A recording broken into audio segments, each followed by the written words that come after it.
So I've been warning you about this for a while, and now it's here. Foiled in Congress, Trump signs order to undermine Obamacare. It's not just undermining it. He actually is doing a series of executive orders, and it's a stake through the heart of Obamacare. So let me show you exactly what I mean. President Trump signed an executive order on Thursday that clears the way for potentially sweeping changes to the country's health insurance system, including sales of cheaper policies with fewer benefits and protections for consumers than those mandated under the Affordable Care Act. The president's plan, a 1,100-word directive to federal agencies, laid the groundwork for an expanding array of health insurance products, mainly less comprehensive plans offered through associations of small employers and greater use of short-term medical coverage. It was the first time since efforts to repeal the landmark health law collapsed in Congress that Mr. Trump has set forth his vision of how to remake the nation's healthcare system using the powers of the executive branch. It immediately touched off a furious debate over whether the move would fatally destabilize the Affordable Care Act marketplaces or add welcome options to consumers complaining of high premiums and not enough choice. Okay, so let's be clear about something here in regards to that last sentence. That's not a thing that exists. People, I wish I had more choice. What does that mean? We're talking about health insurance. You know, this is as far as health insurance should go. You just got sick. We're going to give you help. Full stop. The idea that we treat this like it's just some sort of standard consumer good and it's not in its own category is beyond preposterous. Because that's the way it should work. Oh, you're sick? Here's the help that you need, and then we move forward. But no, these guys really believe, well, we can have different tiers. Hey, what kind of coverage do you want? Like, what the fuck are you talking about? So if I break my leg, oh, you only cover half of it. But if I have a heart attack, you cover all of it in theory. But if I have this other thing, then it's just a copay or whatever. No. Like, that's not a thing. When people get sick, they just want help. And they've been paying into their health insurance, and they don't want to get screwed over. That's all it is. But they frame it like, oh, you know, people are complaining about high premiums and not enough choice. Nobody does that. Nobody does that. So, basically, to sum up what this move is, it allows small businesses and allows little groups of people, if they come together, to then, in theory, negotiate with the health insurance companies and to make their own plans. Now, here's the problem with it. This is just an attempt to get around every single rule and regulation laid out under Obamacare. So, in other words, if you form your little group and you want to go to the health insurance company, well, now, all of a sudden, they can say, well, we don't cover pre-existing conditions anymore. Why? Because under Trump's executive order, you can have, the health insurance companies don't have to abide by the rules and regulations under Obamacare for these groups if they decide to work with the health insurance companies. Furthermore, as they alluded to, it's the return of the catastrophic coverage plans. So in other words, those were banned because they were just scams. So what would happen is the health insurance company would say, oh, don't worry, we have these really affordable, cheap plans for you if you're interested in them. So if you're a young person, for example, and you're relatively healthy and you feel like, well, I don't really need, I'm young, I'm healthy, it doesn't really matter, so let me get the cheapest option possible. Well, you know, you can pay, hey, pay $100 a month and you get catastrophic coverage, which basically means it covers nothing except if you're about to die. In which case, under that circumstance, it covers some of the stuff, but not all the stuff, and you're still probably going to go broke. So, and the reason why those were banned is because, you know, when you do an analysis of it, you find out they're fucking scams. It doesn't really cover anything. You're going to go bankrupt if you get sick and you're about to die. And if you don't get sick and you're not about to die, then it costs an arm and a leg to get anything done. So it's basically a way of saying, hey, you're covered with health insurance, even though you're not covered with health insurance.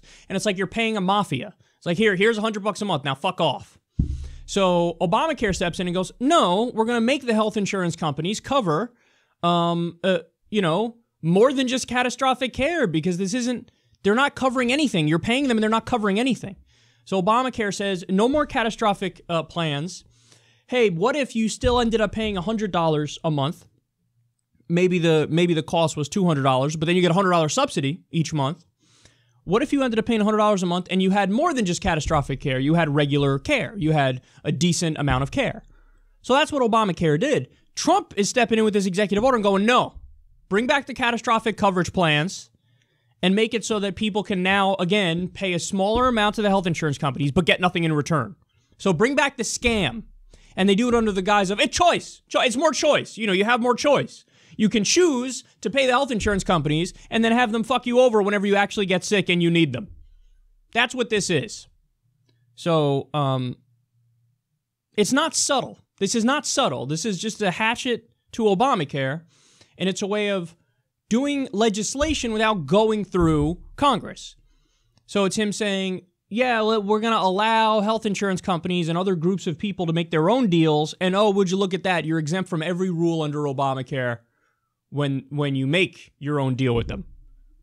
Okay, but it gets worse, because another thing he's doing is axing some key Obamacare subsidies.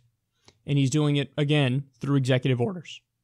So the subsidies, for those of you who don't understand how that works, so you have the exchanges, which is under Obamacare, you have all the different health insurance companies in the different markets in each state.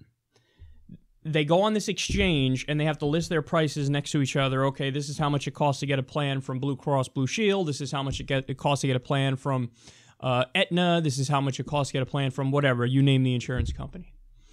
So you have them listed. It has the prices, and then you pick. And then if you're under a certain income threshold, you get a subsidy, which helps you pay for some of your health insurance. So I don't know exactly where the lines are. I think it varies by state, and I don't know how much each person gets. But, suffice to say, if you make $30,000 a year, $40,000 a year, and you want to buy health insurance, you go to the exchanges, you pick out your health insurance, and then, they say, okay, this plan costs $400 a month, but you're going to get a $150 subsidy, let's say, each month to help you pay for it. Well, that fucking helps a lot of people out. And this is one of the reasons why, apart from the Medicaid expansion, which covered many more people, but this is one of the reasons why Obamacare added tens of millions of people under insurance. Now, again, it's not perfect because you still have, millions of people who don't have insurance, which is why the answer is Medicare for all, clearly. But it was a giant step in the right direction. So now what Trump is saying is, no, we're going to get rid of those subsidies. So now the person who makes $30,000 a year or $40,000 a year, who gets that extra $150 a month as a subsidy to help pay for their health insurance, now, no more. What happened? I'm looking out for the little guy. The forgotten man will never be forgotten again. This is the exact opposite. You're spitting in the eye of middle-class people and poor people who can't afford to pay for their health insurance. That government subsidy put them over the top where they could barely afford their health insurance. And now you're saying, no, fuck that. We're getting rid of that. Why? Because it's Obamacare. I don't like Obamacare, and we're going to get rid of that. And then, by the way, what are the effects of this? According to the CBO, axing the subsidies would lead to 1 million more people uninsured and a premium spike of up to 20%. Guys, I say this to you every single time. Every single time. The Republicans keep crafting health insurance reforms that literally, objectively, are not a step in the right direction. They're a step in the wrong direction. So it's not about, hey, let's make it work more for the American people. Let's cover more people. Let's make it cheaper. It's not about any of that. Because if it was about that, he wouldn't have done this. So what it's really about, in the case of Trump with his dumbass executive orders here, is it's about being a wrecking ball for every single thing Obama did. I mean, that's what this is. He pulled out of the Paris Climate Agreement. Who the fuck does that? Well, you do it if you want to say fuck you to everything your predecessor did. He's pulling out of the Iran deal. Which, by the way, we are so totally fucked as a result of that. I mean, that's a different segment for a different day, but He's pulling out of the Iran deal, done with the Paris Climate Agreement, now absolutely wrecking Obamacare. So you guys know me, I said a million times over, Obama is a giant mixed bag. Some things he did are horrendous and status quo and business as usual and it's sellout 101, but other things he did are decent. The things that are decent include Obamacare and fucking the Paris Climate Agreement and the Iran deal. And Trump saying, nope, we're getting rid of all that.